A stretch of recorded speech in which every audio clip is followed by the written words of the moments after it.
موطني الجلال والجمال والثناء والبهاء في رباك والحياة والنجاة والهناء والرجاء في هواك. Þú veist, kaffið kostar 8.000 og Góðan daginn, kæru áhorfendur að samstöðinni og þið sem eru að hlusta og velkomin í þáttinn Útvarp Palestína. Við erum hérna samankomnar, ég, Sara Stef Hildar og Margrét Kristín Blöndal, betur þetta sem Maggastína. Í þessum þáttum þá tölum við Palestínu og bara Palestínu. Já. Og við fáum til okkar fólk hingað sem að lætu sig málefni Palestínu varða. Og með okkur í dag eru Katrín Harðardóttir, aðgerða sinni, og Hjálmtýr Heiðdal, formaður Félagsins Íslands Palestína. Já. Og hér eru við komnar, Maggastína, í þriðja þátt. Já, í þriðja þáttin. Og hvar ætlum við að byrja í dag? Já, í raun og veru voru við myndi að ræða, hvað væri svona kannski efsta baugi svona, eða staði hjartamars næst í dag kannski. Og þá varst þú nú að tala Kata, að eða svona, þú veist, þetta er svona með þessar neyð, því nú eru þetta 10 mánuðir, þetta eru orðnir 10 mánuðir af þessari senu. Og það er vonleysið er algjört, sérsagt á Gaza. Fríðarviðræður fara, þú veist, út þúfur. Já, það var svona kannski viðbúið. Algjörlega viðbúið og svona kannski, já. Það er ekkert að vænta úr þeirri átt. Þannig að, þú veist, hvað er það sem maður getur gert? Í rauninni þá ég ber svolítlar vonir til þess að, nú ég ætla bara að koma upp við mig með hérna útópískan hugsunarhátt og mikla von sem ég ber í brjósti til mannkins svona almennt. En það væri frábært ef að nú er lag að fólk og einstaklingar átti sig á að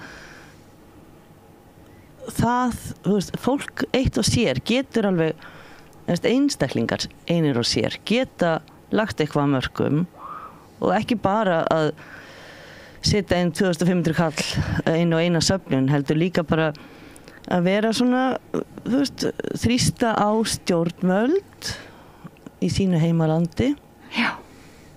Og með svolítið afgerandi hætti, ekki bara bíða eftir að þau komi með yfirleysingu á X-inu eða hvað sem það heitir.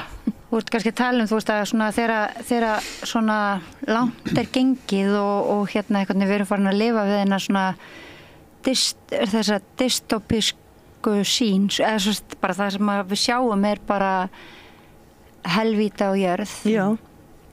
Og við erum í beinu sambandi við þetta helvíti, því að það er alveg ekkert mál að setja sig í samband við fólk úti sem þú veist, vaknar klukkan 6 á morgnana til þess að reyna að redda vatni fyrir börnin sín. Og það er 50 stiga hiti og þau vakna í plasttjaldi, þeir sem að lifa. Og fréttin sem kom núna, mannin sem að fór að skrá börnin sín sem voru nýfædd, hann sem sagt er að sækja fæðingarvottorð en fær jafnframt dánarvottorð. Þau lifa ekki nema örfáar klukkustundir, börnin. Þetta er svona saga sem að sýnir hversu svakalegt ástandið er. Já. Og ef við spáum aðeins í það að á Gaza er búið að drepa ég man ekki 16.000 börn, það eru 20.000 týnd, það er mjög margir örkumla, búin að missa útlimi, eru bæklu fyrir lífstíð og svo eru munaðarleysingjarnir og ef við takið þessa tölu saman setja hann inn í íslenskan veruleika. Það voru það 5.500 íslensk börn og það er rúmlega heil kynslóð íslenskara barna sem hefði hlotið þessu örlög ef þau væri palestínsk. Þetta er rosaleg saga sem er þarna að gerast og ekkert lát á og það er meira að segja þannig að ýmsir vísindamenni, hvað hún kallaði það, þeir eru að reikna út að tala látina sé miklu hærri heldur en það sem er gefið upp vegna þess að það er búið að drepa svo mikið af fólki sem var í aðstöðu til þess að á spítölunum og annar staðar til þess að fylgjast með og virkilega vinna í því að reyna að halda utan hvað væri að gerast.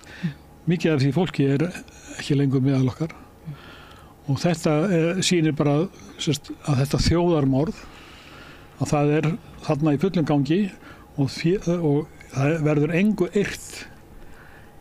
Heimurinn verður að grípa í taumana og það sem við getum gert að við erum með íslensk stjórnvöld, þau hafa rödd, þau nota hann ekki. Okkar hlutverk er meðal annars að mynda þann þrýsting sem að gera það verkum að ríkisstjórnin verði að bregðast við með einhverjum hætti. Nú var til dæmis þessi árás sem gerð var hérna á laugardaginn var á skólan, þar sem að 100 manns voru sprengt í tætlur. 100 manns á bæn? 100 manns yfir morgunbænir, voru sprengt í tætlur hérna í skóla og það var sérsagt hérna bandarísk sprengja sem sprengdi það fólk í tætlur. Við svo hryllilegar aðstæður að það var erfitt ég held að síðast þegar ég athugaði þá var hafði ekki ennþá náðust að bera kennsl á einasta sem hafði lent í þessari. Þetta eru rosalega sprengjur. Já, þetta eru myndirnar sem fólk var að sjá á samfélagsmiðlum þar sem var búið að setja ákveðin mörg kíló í poka til þess að standa fyrir þá fullorðna mannesku og svo fyrir börn. Þetta er sko svo óbærilegt. Og þetta er... Og ætlum við, spurningin er kannski hvort við verðum ekki að gera upp við okkur, kannski hvert og eitt í samfélagi okkar, hvort við ætlum að venjast þessu. Úr veginn sögunar allar að standa þegar það kemur. Já, og bara þessi óbærilegi veruleiki sem að þú ert að tala um núna, Þetta er svona, eða lýsingar á hérna, þetta er bara orðið einhvern veginn svo óbærilegt, það er varla hægt að tala upphátt um það eða lýsa því sem að maður hefur heyrt og svo leiði, Þannig að það er auðvitað, og eins og þú segir Kata að það er komið svo beint samband, fólk er að hafa beint samband við fólk hérna og það eru einstaklingar hérna sem hafa verið að setja svona á netið safnanir og svo leið en svo líka er þetta þessi þrýstingur og stjórnvöld er nú orðin ég myndi segja svo tímabær að og ég velti fyrir mig eins og félag Ísland Palestína og þar ég ætla að segja eftir þessar árásir hérna á laugardaginn síðasta þá voru nokkur ríki sem fordæmdu þá árás og það er eiginlega kannski svona, þetta er orðið eiginlega dálítið svona spurningum að setja þrýsting á íslensk stjórnvöld og ég spyr bara svona hvað kemur ykkur í hug sem þetta er að Ég er að fara að funda á eftir. Það er svo nákvæmlega þetta er málið. Hvað getum við gert, hversu effektíft, hvað er það sterkast sem við gerum í stöðunni. Og það er búið að mynda starfshóp af góðu fólki, bæði utan stjórnarfélagsins og fólk sem kemur inn í nefndina eða hópinn sem ekki er í stjórninni og þar erum við að leggja plön sem sagt, hvað er það sem við getum gert núna, hvernig gerum við það og til hvers, það er vegna þess að íslensk stjórnvöld þau verða að nota vettvangi sem þau hafa ef þau ætla einhvern tímann að vera þannig í stakk búin að þau geti bara horfst í augu við mannfólki að þá verða þau að taka afstöðu með þessu fólki sem er verið að drepa þúsundur saman. Það er orðið svo langur tími þetta er búið að vera svo lengi sem þau hafa ekkert sagt og ekkert gert og heldur að sé og þú ert vongóður að það sé hægt að fá þetta fólk sem er náttúrulega verða vitni alveg eins og við af þeim veruleika sem að blasi við að til dæmis að ríkisstjórn Íslands muni Sé færum, já. sé færum að finna jafn mikið til og við finnum til. Já, það fer dálítið kannski eftir því hvað við getum gert. Já.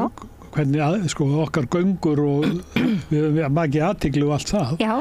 Og það við hefum náttúrulega hitt ráðamenn, við erum búin að vera á þingflokksfundum og við hefum hitt ráðherra og Hvað segja ráðherrar? Já, vinstri grænir ráðherrar segja að þeir vilja frekar sitja við borðið og eiga samtalið, þá þau meina samtalið við Bjarna Ben. Eins og herra Björgum vildi. Og vilja ekki gera neitt sem að myndi gera það verkum að ríkisstjórnin væri í hættu. Já, já.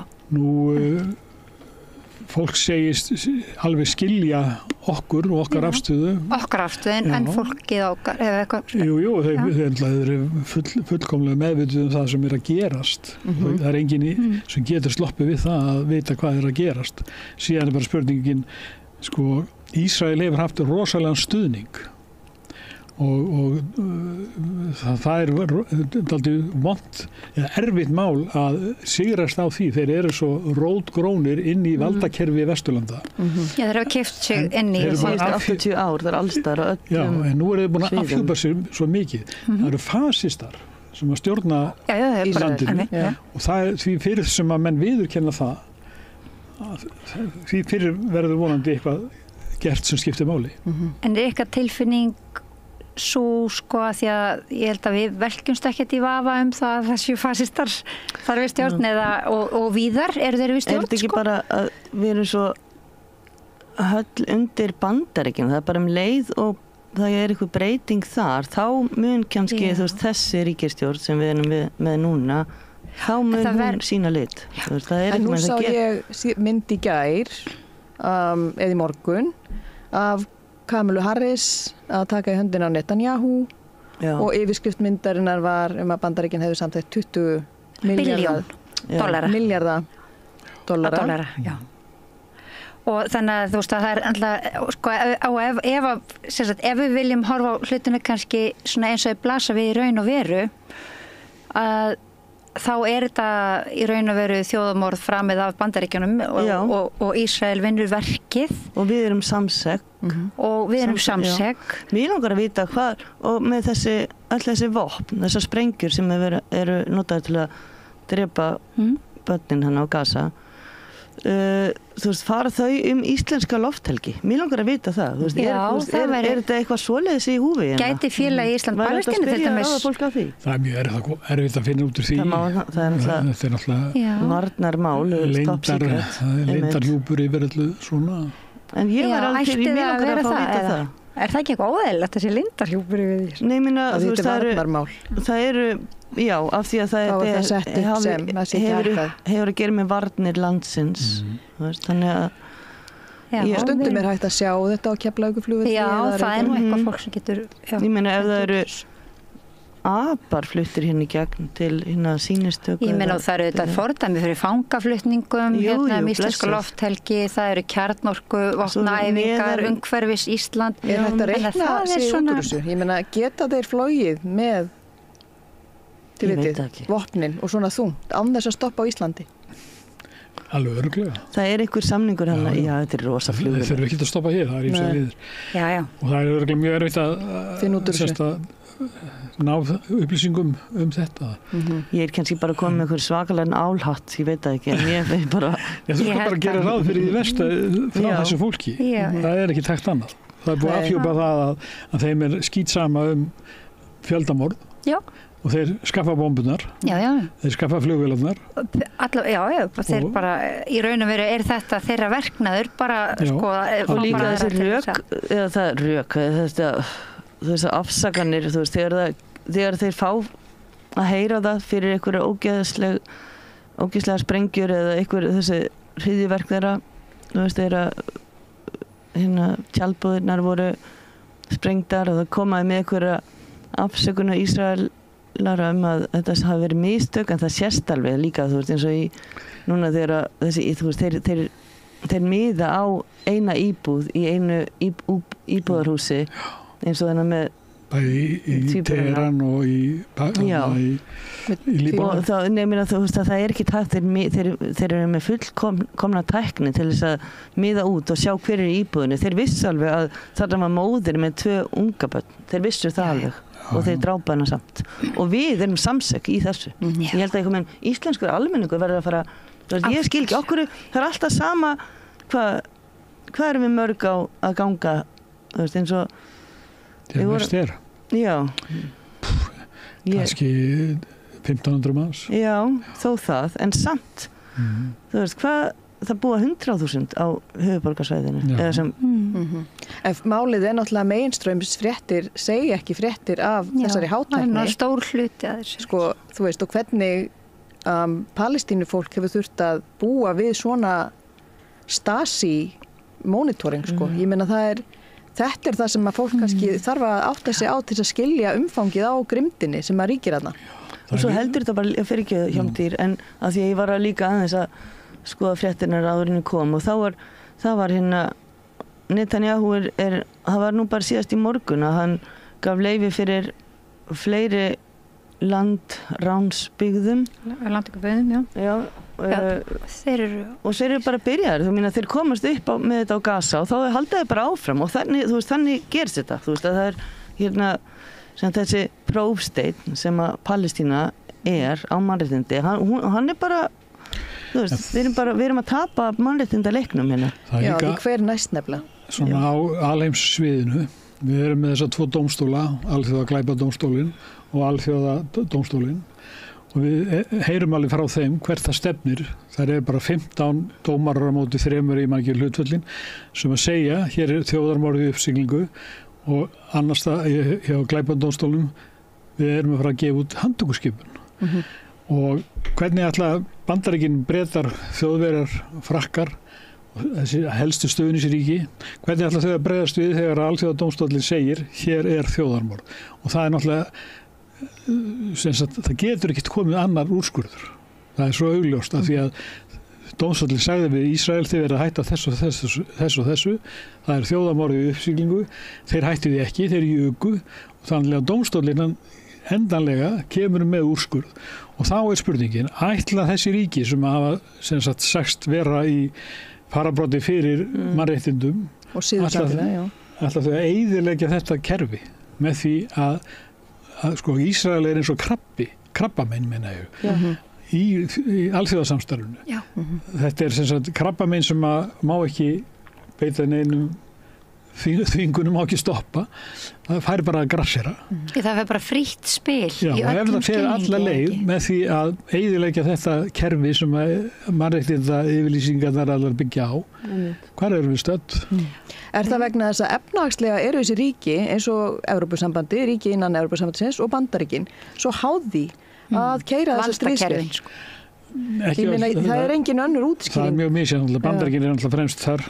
En Ísrael er mjög mikilvægt líka vegna þess að þeir þróa mikið af vopnum og þeir eru til dæmis bandarískir lögreglumenn eru sendið til Ísrael til þess að læra nýjustu fantatökin. En þeir eru bara mikilvægir ef þú ætlar að reka svona ofbeldi samfélag. Já. Þú veist, og mér finnst það svo áhugavert líka í þessar umræðu. Það má aldrei velta þeim steini alveg við, bara á hvolf, hvað ef þú rekur ekki ofbeldi samfélag? Hvað ef það eru ekki einhverjir sem eru fremstir í farabróti að framleiða svona ógeðslega drápstóla því að hvað gerist eftir Gaza? Er þá Vesturbakkin? En núna byrja að sá þar fyrir og nú förum við að sjá í þessu livestream þjóðamorði, myndir berast þaðan af drápum og hvað svo næst?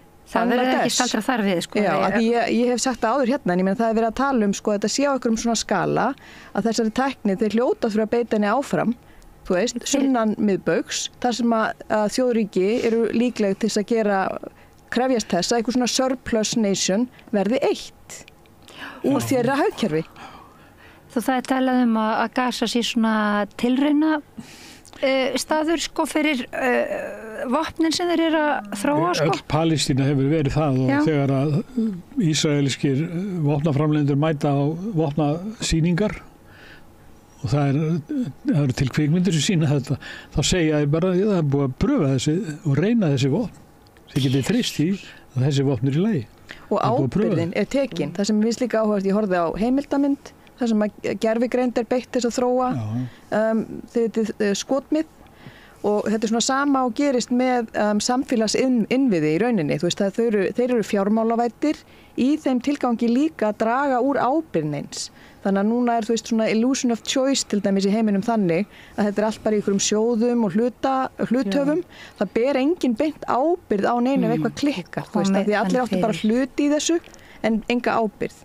Og þegar þú ert farin að þróa og framleiða vopn sem að nota gervigreind til þess að miða út þessu svona inn í íbúð, þá ber engin ábyrgð á því að drepa þig í sjálfu sér. Það tæknin sem framkvæmdi það.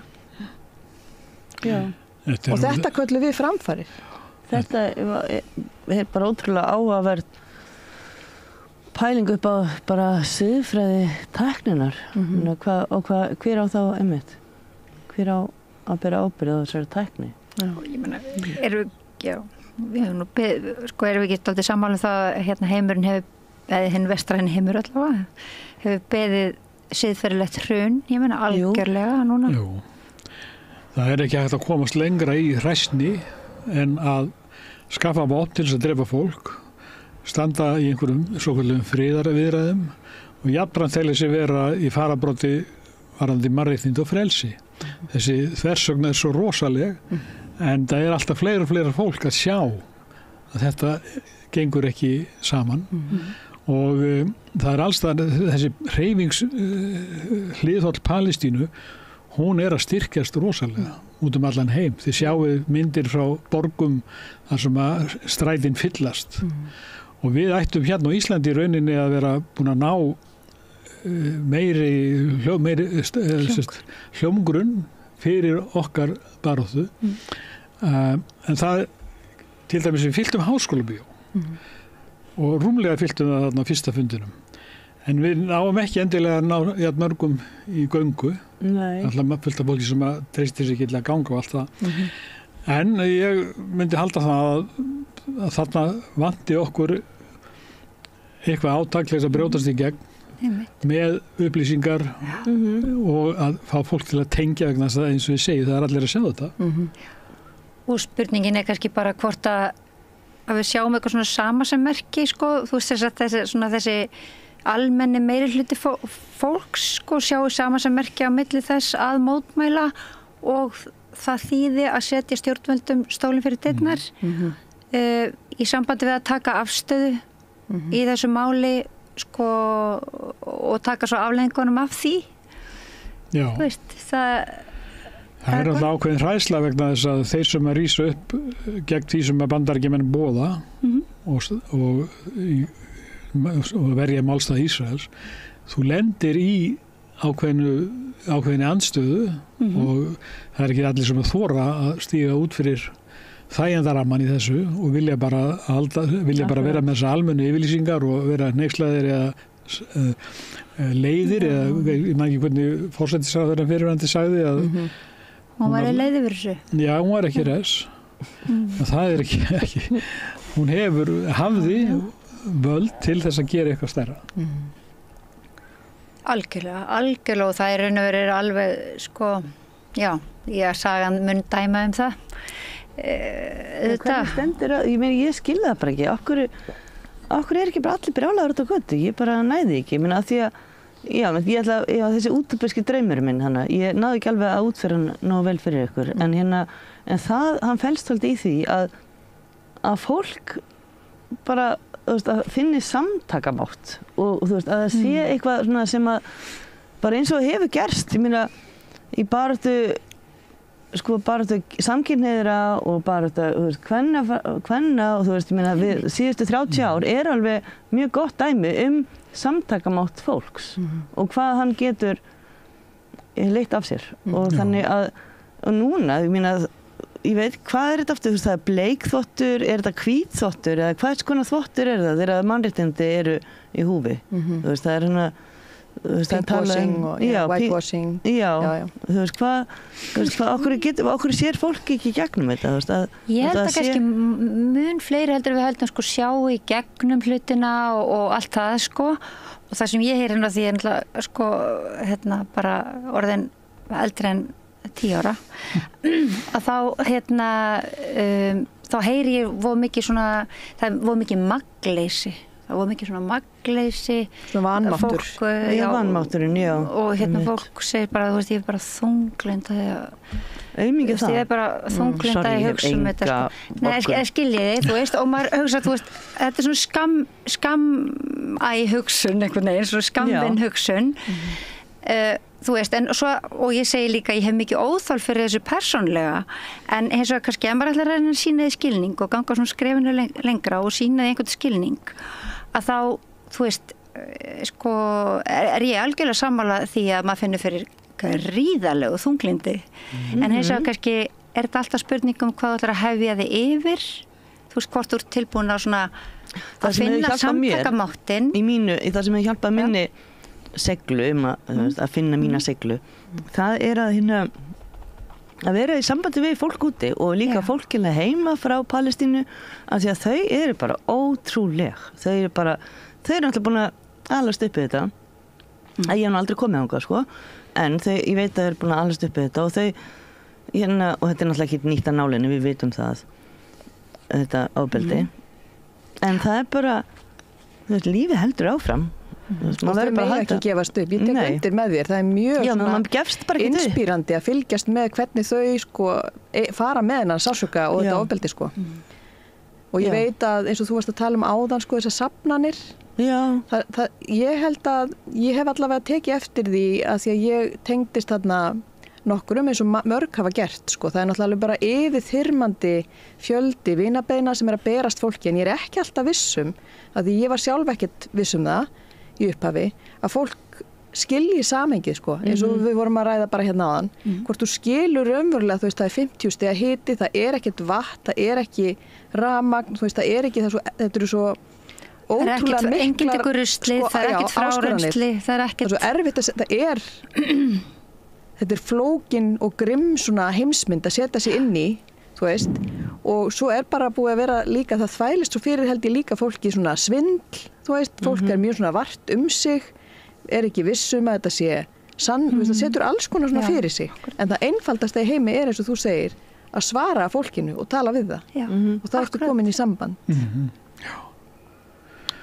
En einmitt, ég hef líka svolítið svona að því svona við höfum verið að tala svolítið þú veist, líðan almennings og bara þetta ástand og þessi hryllingur allur sko, sem að við verðum öll vitnað, en og sumir bregðast við, aðrir bregðast ekki við, hins vegar sko fólkið sem ber mest skylda til þess að bregðast við, það er algjörlega ósýnilegt og það eru stjórnvöld. Og ég velti fyrir mig sko að því bara er svona forvitin að ég veit að þú ert svona dálítið vel að þér í þú veist þessari samskipta sögu svona stjórnmála samskipta sögunni sko, þú veist hvernig svona þú veist, auðvitað fyrir við ekkert yfir það einhverjum sko, já, hvort þú væri til að fara yfir óbærslega hröðu handarhlaupi. Jú, það kemur til að félagið Ísland Palestína var stofnað. Já, þú meina það. Og líka bara, já, af hverju? Já, það náttúrulega gerist 1987. Þá var náttúrulega þetta ástand búið að vara lengi og það hafði einhverju sinnt, einhverju stöðnistarfi áður en það hafði ekki verið í félagi.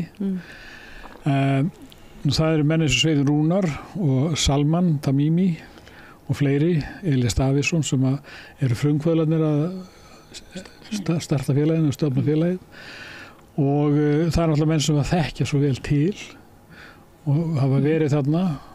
Ég hef svo sem komið bæði á Gaza og Vesturbakkan en það er náttúrulega svona í skötulíki miðað við reynsluna sem þessi menn höfðu. Nú félagið hefur starfað með svona hæðum og lægðum en til dæmis núna eftir 7. október þá hefur félagið nánast tvöfaldast í félagafjölda og ég get sagt ykkur að 80% af þeim eru ungar konur. Þar er róttæknin, þar er eitthvað sem sagt fólki sem að tekur á móti þessum skilabúðum og vill gera eitthvað og við erum náttúrulega starfið er búið að breytast rosalega. Það eru vola margir komnir af stað í alls konar störfu. Það er eitthvað að gerast út allan bæ og ég veit ekki nærði allt saman. Það er ekki alltaf bara félagi sem skipuleggur það. En þetta er mjög mikil breyting og þetta er að gerast allan heim. Að ungt fólk, þetta er svipað og gerðist þegar að Víetnamstríðið var. Ég var með í Víetnamhreyfingunni á sínum tíma og hún var mjög sterk og hún rauninni í Bandaríkjunum gerði það verkum að þeir töpuðu stríðinu. Að hluta hafði hún þau áhrif að það var svo erfitt að halda þessu stríð áfram vegna þess að það var bara svo kröftuð mótmæli. Nú, við náttúrulega erum ekki eins og til dæmis Bandaríkjamenn með sambandi við Víetnamstríðið, þetta er svo nærri þeim, þeir eru þáttakendur og stúdentarhreyfingin sem er núna í Bandaríkjunum berst fyrir stuðningi við Palestínu, hún er rosalega sterk en hún er barinn niður, hún er þögguð í hel, það er reynt að gera það og hún er ráðist á hana, en hún er rosalega sterk og hún á eftir að, hún segir til sín núna til dæmis í sambandi við þessar kosningar, forsetakosningar. Absolutt. Má ég spyrja einu? Með sambandi við Víetnam, er það alveg óvíkjandi að stuðningur þessi stúdentarhreyfingin hafi haft þessi áhrif á gangmála þá, að það hafi, voru þessi mótmæli? Ég veit bara svona til að fá smá von. Það voru alltaf ekki bara stúdentarnir, það fjöldi fólks út á göturnar þegar að stúdentarnir voru frumkvöðlar og eins er það í þessu máli núna í Bandaríkjunum. Þannig að það er aldrei hægt að segja hvað er endanlega mál sem gerir það að verkum eitthvað fyrir þessa átt en þetta var allavega mjög stór partur af því. Hún sagði við mig, hún Ingibjörg Sólrún daginn, þau voru með háskólafundin, þetta bara minnir mig á þann tíma þegar að Víetnamhreyfingin var starfandi. Það er kannski, munurinn er kannski sá að þá er stríð á milli tveggja þjóða og þar sem Bandaríkjamenn koma þá oft á tíðum drepnir þá heim og það sem er raunverulegur er mannfall í þínu eigin landi en í þessu tilfelli er þessi barátta í raunveru fyrir annað fólk, annar staðar og það er dálítið merkilegt. Þú ætlar kannski að spyrja mig afstöðu Íslands gagnvart sögulega séð. Já, í raunveru, því það er svo, það hafi svona svissast bæði fram og tilbaka. Já, Ísrael er náttúrulega afleiðing af tveimur mjög alvarlegum og vondum atburðum. Það er helfurinn og svo Nakba. Þannig að Ísrael fæðist í, getum við sagt, synd með stuðningi Breta þá, getur haldið áfram núna með stuðningi Bandaríkjanna fyrst og fremst. En afstaða Íslendinga er svo að þeir eru mjög stoltir af því að eiga þátt í að Ísrael er stofnað 1947 eða 48 en 47 er sem sagt 47 er samþykkt Sameinuðu þjóðanna að skipta Palestínu og menn voru alveg fram til 1980 mjög stoltir af þessu. En af því að þeir litu á Ísrael sem bara lýðræðisríki og væri mjög merkileg tilraun til að skapa gott ríki. Enginn hugsaði Palestínumenn. Þeir voru ekki til. Þeir verði ekki til fyrir að þeir fara að berjast. Til dæmis flugvélaránin og München atburðirnir. Þá fyrst koma þeir inn í myndina sem fólk sem á einhverja kröfur á landsitt.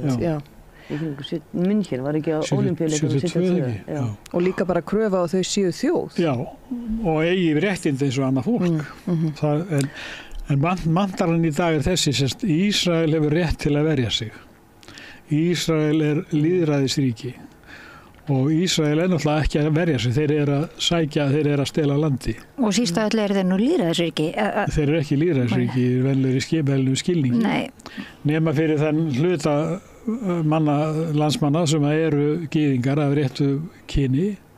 Réttur stofni getur við sagt. En eins og hann sagði, hann Gideon Levi blaðamaður sem kom hingað, hann sagði ég bý í lýðræði en hann veit að einum við veggin er allt annað ástand og svo þetta náttúrulega eins og fjöldamörg samtök eru búin að rannsaka og segja hreint út þetta kynþátta aðskilnaða ríki, apartheid ríki og það glæpur gegn mannkyni samkvæmt skilgreiningu Sameinuðu þjóðanna. Og það náttúrulega þetta, sko, það alveg sama, ég meina, það búið að, sko, það sem og til dæmis nú búið að dæma það að landtökubyggðirnar séu ólöglegar og þær eigi bara ganga tilbaka og þannig en það einhvern veginn hefur ekki mikil áhrif vegna þess að það enginn sem að ég segi það ætti að hafa áhrif. Þetta eru alþjóða dómstólar sem að ákveða þetta en sko ef að stjórnvöld heimsins fara alls ekki í neinu eftir alþjóða lögum það bara þú þegar ég meini í vestræna heims ég bara fyrir ekki ég meinti það sko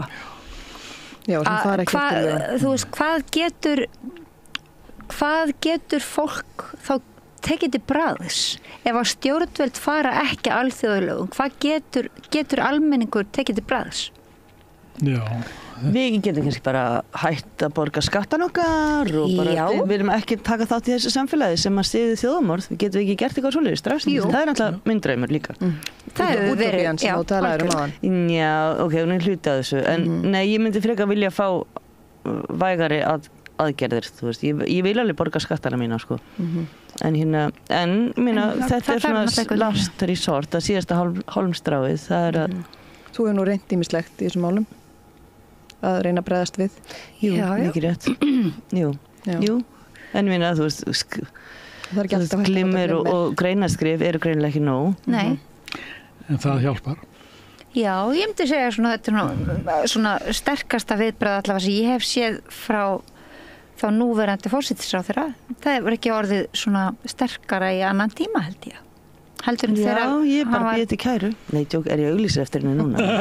Nei, ég meina það náttúrulega bara, þú veist, en við náttúrulega, þetta verður ekki það grínst, sko. En að því, en stuðningur íslenskra stjórnvalda, hefur hann verið bara afgerandi alveg þangað til að því nú mann sko Steingrímur Hermannsson sem fór að hitta Arafat. Arafat kom hingað, ekki? Já, sko, meðan að Sjálfstæðisflokkurinn hefur stjórnað utanríkisráðuneytinu, þá hefur Ísland alltaf stutt Ísrael hjá Sameinuðu þjóðunum og það fyrir ekki að breytast fyrir ég kann ekki ártölin en það sem sagt hægt og bítandi breytist að Ísland tekur þá viðskosti ekki afstöðu gegn annarkvort situr hjá eða með. Þangað til að Bjarni ákvað núna fyrir nokkrum mánuðum að sitja hjá.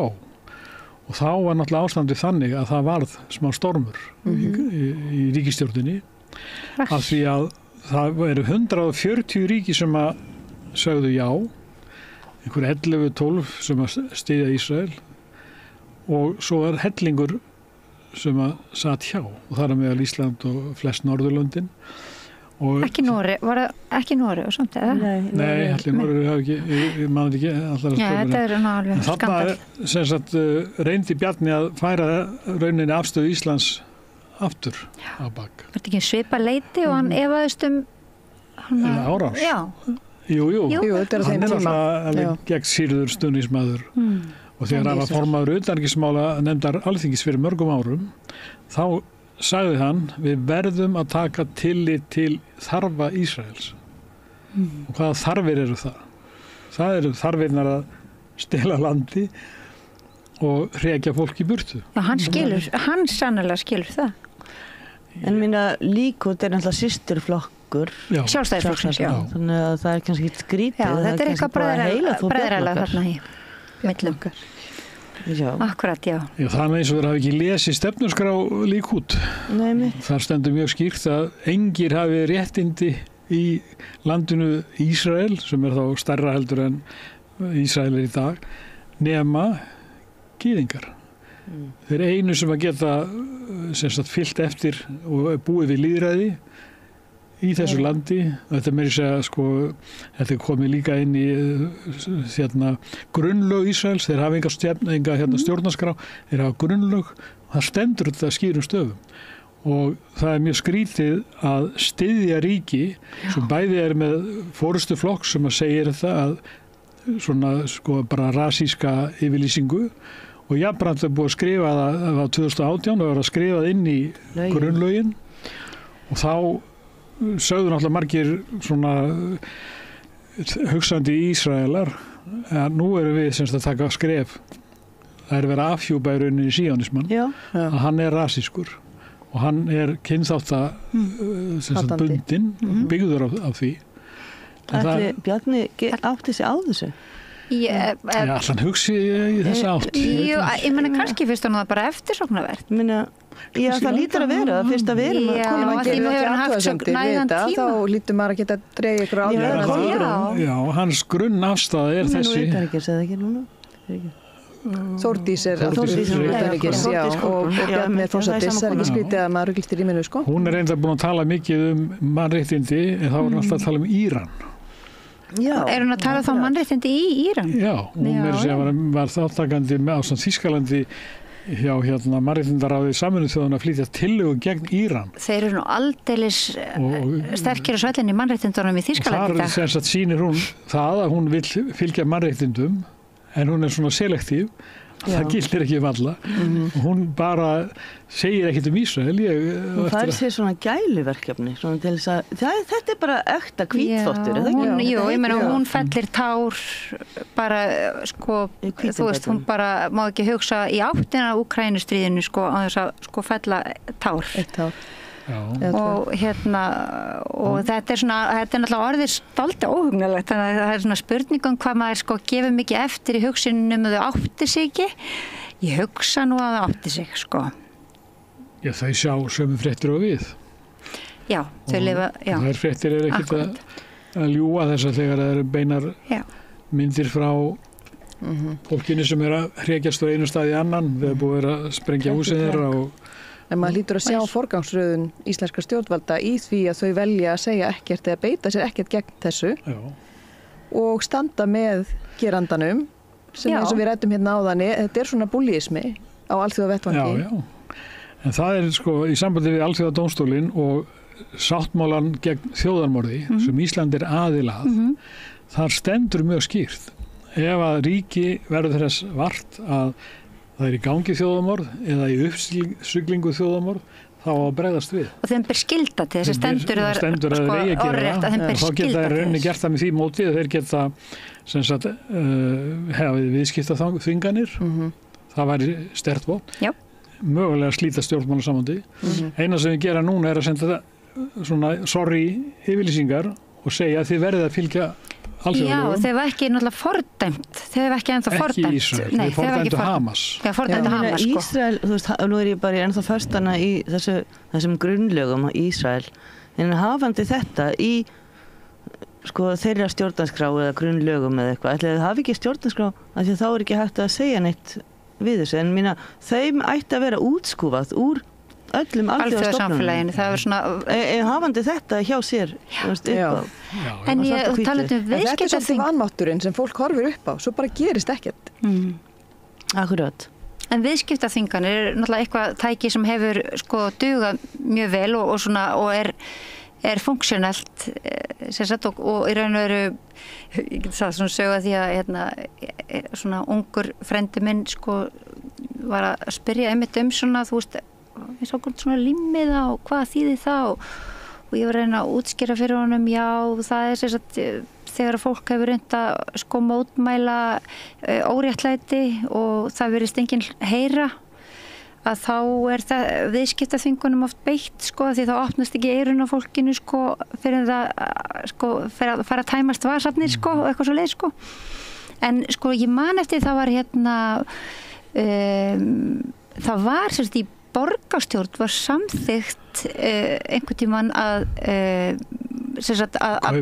kaupa ekki vörur frá Ísrael. Já, var að sprjála það. Getur sagt frá þessu? Já, ég man ekki alltaf að sögu nema það var dregið tilbaka af því að það var náttúrulega stormur á móti. Já, var það? Og menn gubbuðu. Já, var stormur á móti því? Já. Þetta væri ótækt. Þetta er svo efnahagslegt. Já. En það var náttúrulega sko strax og þetta varð þá kom náttúrulega byrjuðu Ísraelar og þeirra fylgismenn að ygla sig. Já. og þetta fór ekki lengra. Sko Oslo búið að samþykja sko að banna viðskipti við landtökubyggðirnar. Já, enda... En þessi tillaga gekk lengra, hún gekk bara yfir allt Ísrael, sko. Já. Við getum byrjað á þeim. Ég sko, bara lítið skref eins og að merkja landtökubyggðavörur, það búið að vera í 13 ár í skúffu á Alþingi. Tillaga að... Já. Hversuna skeitir það nú vera? Þetta eru fréttir. Hún kemst aldrei, sko, hún kemst aldrei nema bara til út úr nefnd. Þetta er leið sem menn hafa til þess að drepa Já, það má þrýsta á þetta, það má til dæmis á laugardaginn, það má búið til skilti. Hvar verður skiltagerð, svo við tölum gönguna á laugardaginn? Hvar verður skiltagerð? Heim í stofu? Er ekki bara allir að fara að gera flott skilti? Sín skilti? Það skiltagerð upp í hérna, hvað heitir Guðlaugur? Bríetartún, nei. Nei, hérna... Andrými. Já, í Andrými á Bergþórugötu. Einmitt. Þar verður skiltagerð. Já, það ganga núna á laugardaginn. Já, 17. og það sem að einmitt... Hérna... Það sniðgöngu ganga. Það ganga gegn þjóðarmorði og síðan sagt, krafan sniðgöngu flutt fram. Einmitt. Má ég spyrja aðeins út í sniðgöngu svo að því að hvernig hefur það verkefni hefur gengur bara dálítið vel hjá félaginu og því fólki sem tengist því verkefni, ekki satt? Já, þetta dæmið, Rapid, það alveg ótrúlegt. Ég með hérna limmið það. Alveg ótrúlegt. Við leitum gera skoðanakönnun og það sýnir sig að 65% Íslendinga vilja ekki versla við fyrirtæki sem nota Rapid og það rosalegt. Og alveg kom fram í samtöku Eurovision að 70% vildu ekki vera með ef að Ísrael fengi að vera með. Þannig að stuðningurinn mjög mikill við málstað Palestínumanna þó að við eigum kannski erfitt með að ná honum sýnilegum ná honum fram út á göduna. Íslendingar eru sko andvír þjóðarmorði. Já, það sýnir sig í öllum svona tölum, allri svona tölfræði. Það ekki nema svona 6-10% sem eru sko raunverulegi stuðningsmenn Ísraels og síanískra sjónarmiða. Það ekki stærra.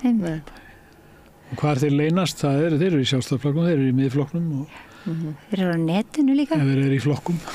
Þeir eru á netinu. Heima hjá sér. Og heima hjá sér. Sko já, einmitt og þetta svona hérna, en þannig að á laugardaginn þá bara kannski má eiga von á stórri gangu. Já, hvað ætli þetta frumvarp heiti, manstu það? Já, hann Árni Þór, hérna, þingmaður Vinstri grænna, hann flutti þetta. Já. Og það heitir þingsályktunartillaga verslun með vörur frá landtökubyggðum Ísraels eitthvað svoleiðis, það að finna þetta. Já, það ekki alveg nákvæmlega. Það að rífa það úr skúfunni. Þetta náttúrulega svo lítið skref, sko. Já. Og það mjög aumingjulegt að hafa ekki getað tekið það. Já, það náttúrulega... Næsta skref náttúrulega og betra skref náttúrulega viðskiptabann. Og svo krafa, hún náttúrulega komin á dagskrá. Já, og ég menna, það ekki það sem við krefjumst líka næstkomandi laugardag? Það verið sett við viðskiptabann. Og stjórnmálasambandi slitið við Ísrael. En við náttúrulega erum að ganga til þess að vekja eins mikla athygli á þjóðarmorðinu eins og okkur und. Og það náttúrulega málan eins og stendur núna. Og sniðganga náttúrulega mjög góð leið fyrir almenning, sko, til að hafa bein áhrif. Hyggjurlega, sko. Já, það leiðin, virðist vera. Það leiðin, já. Það var gert gegn Suður-Afríku eins og alltaf sagt. Og Alþingi Íslendinga samþykkti lög sem bönnuðu viðskipti við Suður-Afríku 1988. Já, sko eitthvað á vegi að leggja fram frumvarp þess efnis að vera gert bara það sama núna? Já, það sennilega nefnd. Já, ég menn einmitt, en sko að, þetta svona... Það náttúrulega væri partur af þessu þrýstingi, sko, að það kemur bara allstað fram, kröfur viðskiptabann, bæðin á þingi og út á götu og í riti og ræðum. Og við þetta, sko, eins og þetta Rapid, mál, sko, ber vottum að þá, við erum dálítið góð í þessu. Við þurfum að gera svona skilti fyrir laugardaginn, Kristína. En við förum núna bráðum að renna út á tíma með þáttinn, þannig að það spurning hvort að við hvetjum ekki bara áhorfendur og hlustendur til þess að mæta á laugardaginn. Á laugardaginn, 17. Klukkan 2 ágúst. Og hvaðan gangiði? Það byrjar við Hallgrímskirkju. Göngum frá Hallgrímskirkju. Á Austurvöll. Og mikið væri nú flott að sjá. Það verður ljóðalestur og ræður, kannski tónlist, vonandi. Og gott veður. Það Jú, hlýtur að líka, vera. það á að vera gott Við höfum veður. alltaf Já. ekki gott veður. Alltaf mikið gott veður og hérna ég er bara strax byrjuð að hugsa skildi. Já, Ef ekki segja þetta gott í dag, Jú, þá bara þökkum við kærlega fyrir. Ég ætla bara að afkynna okkur hérna fyrir þau sem eru að hlusta Já. í útvarpi til dæmis. Að við erum Sara og Magastína hérna með útvarp Palestínu og með okkur í dag hafa verið Hjálmtýr Heiðdal, formaður félagsins Íslands Palestína og Katrín Harðardóttir aðgerðarsinni. takk fyrir. Sömuleiðis. já, takk.